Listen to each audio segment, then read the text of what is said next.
Assalamualaikum warahmatullahi wabarakatuh. Perkenalkan, saya Sally Anggreni dengan NIM 2205520018. Dengan saya Vivi Nandalita dengan NIM 2205520021. Kami dari Prodi Akuntansi. Di sini kami akan memaparkan materi regresi linear, house pricing dengan mata kuliah Data Analytic for Business dengan dosen pengampu Bapak Eri Zulieso. Selamat menonton. Saya akan memaparkan house price prediction. Yang pertama, kita harus import pustaka Python yang diperlukan. Nah, dalam Python ini kita menggunakan NumPy, Pandas, Matplotlib, serta Seaborn. Selanjutnya ada import dataset. Import dataset ini kita harus mengimpor dari data sebelumnya yang kita buat dari Excel maupun spreadsheet. Dari data ini hanya menggunakan dfhead. Dfhead ini berfungsi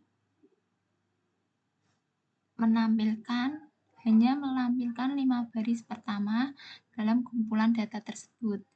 Nah, ini kan ada 5 data. Semisal data tersebut ada banyak, jadi kita hanya menampilkan 5 data saja.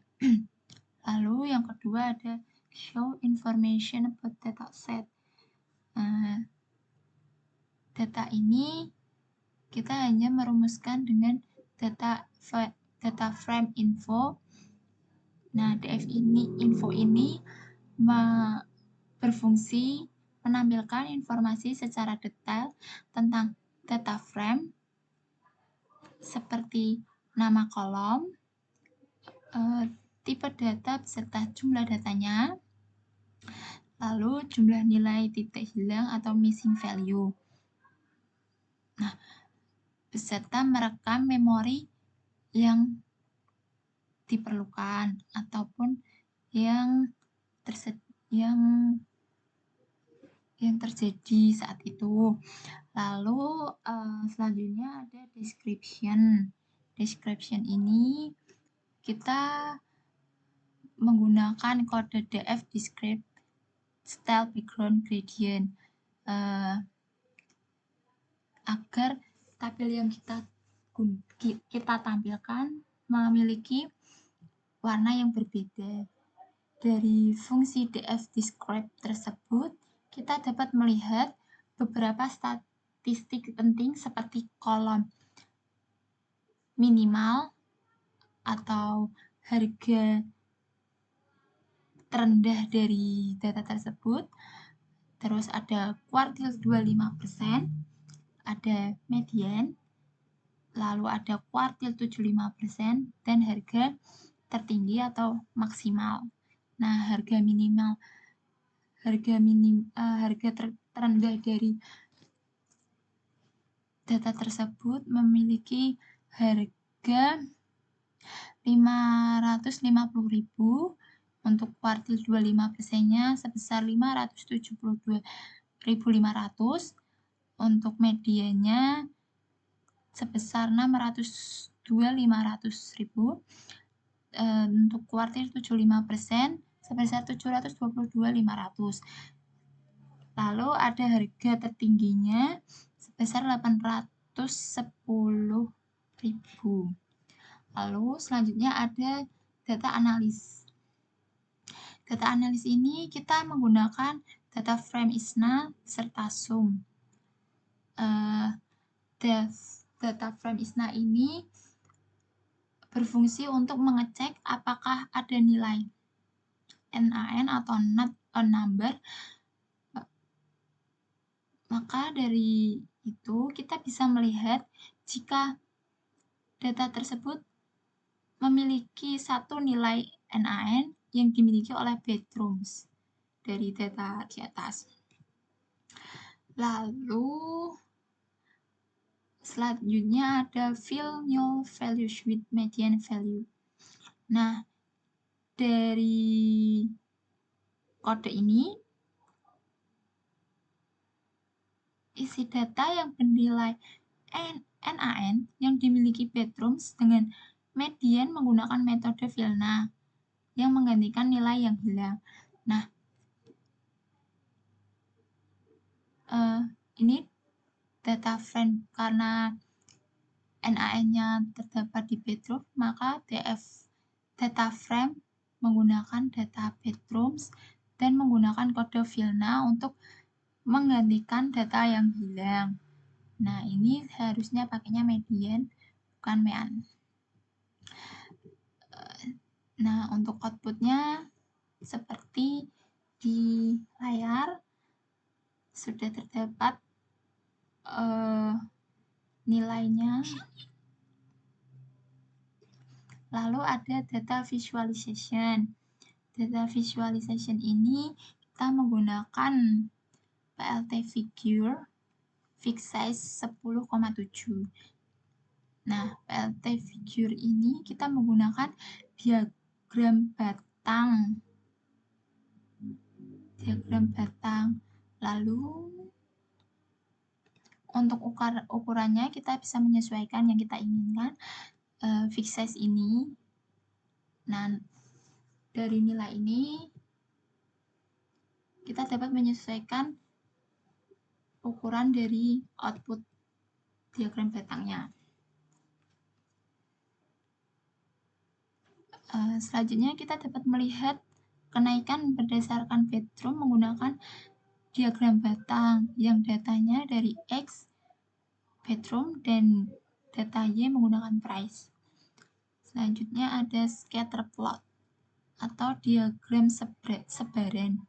Dari diagram tersebut kita bisa melihat hubungan linear antara bedrooms dengan price yang menunjukkan bahwa harga rumah akan mengalami peningkatan jika ukuran kamar tidur bertambah. Nah, ini kita menggunakan diagram sebaran. Lalu selanjutnya ini masih sama dengan data sebaran tadi, yang membedakan adanya line plot saja yang menunjukkan bahwa data tersebut mengalami peningkatan. Selanjutnya ada model implementing. Pada baris ini dilakukan proses impor model dari modul scalar linear model. Pada baris berikutnya dibuat sebuah objek baru dari kelas linear regression yang diberi nama linear regresi sebelum model tersebut diolah dengan data.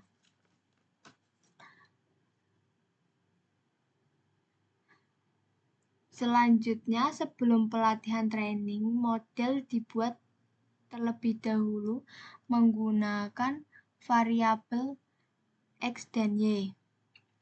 Pada variabel X berisi data fitur atau disebut independent variable. Semua kolom pada database kecuali kolom price. Pada baris Y berisikan target dependent variable yaitu kolom price itu sendiri diisi.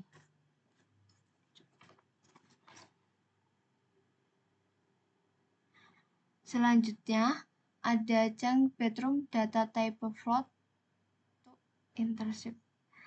Selanjutnya merubah tipe data Y dalam bedroom yang sebelumnya tipe data menggunakan float menjadi intercept menggunakan rumus IceType.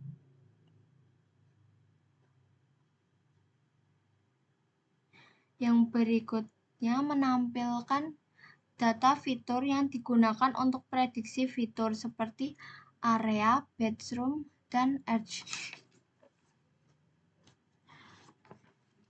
Lalu digunakan untuk mencetak garis horizontal sepanjang 25 karakter. Setelah itu, print Y digunakan untuk menampilkan data target yaitu price yang ingin diprediksi oleh modul. Yang berikutnya ada fit model. Data yang sudah dibuat dari linear regression dilatih menggunakan data yang sudah dipisahkan sebelumnya. Output hanya menunjukkan bahwa model regresi linear telah berhasil dibuat. Yang selanjutnya ada prediction.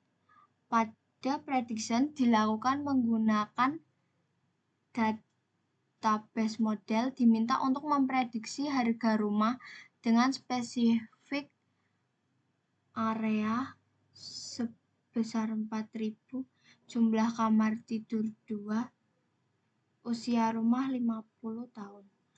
Hasil prediksi dari Python diperkirakan memiliki harga sebesar pada output.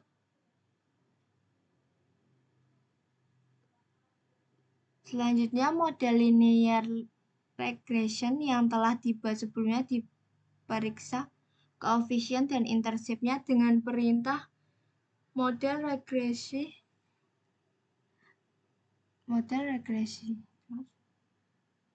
Kemudian, pada model regresi linear intercept didapatkan nilai intercept seperti pada output tersebut.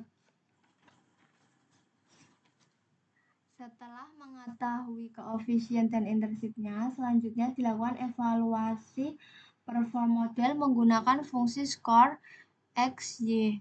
Lalu skor ini dikalikan dengan 100 untuk mengubahnya menjadi persentase. Maka outputnya diprediksi sebesar 95,40 sekian.